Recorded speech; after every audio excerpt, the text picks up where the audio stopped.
From Coral Gardens to Groundation, the road to April 21, 1966, there was pain. Before the joy, there was persecution. Before the welcome, there was Coral Gardens.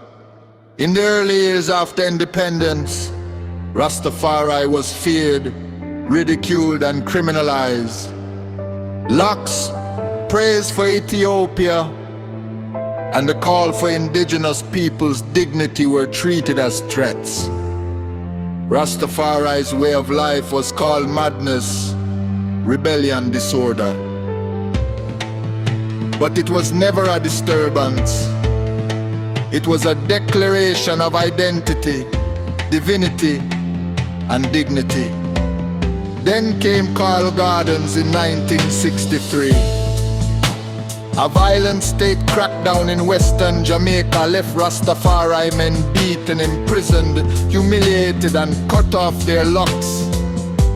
It became a national wound, a warning that anything outside the system's control would be crushed. Yet what Babylon tries to bury often rises higher.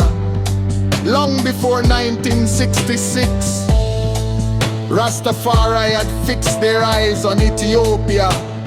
To them, Haile Selassie was more than a ruler.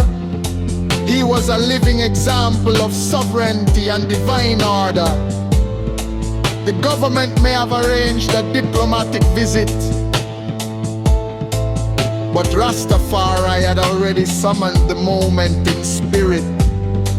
By 1966, the movement had survived persecution and grown too rooted to ignore. Then the day came, April 21, 1966. The plane touched down. Thousands gathered, drums thundered, tears flowed, chants filled the air. This was not routine diplomacy. This was a people once hunted, now standing in fullness before the world. What was suppressed in 1963 stood undeniable in 1966. Coral Gardens and Groundation Day are one story. One the wound, the other the witness. One the humiliation, the other the vindication.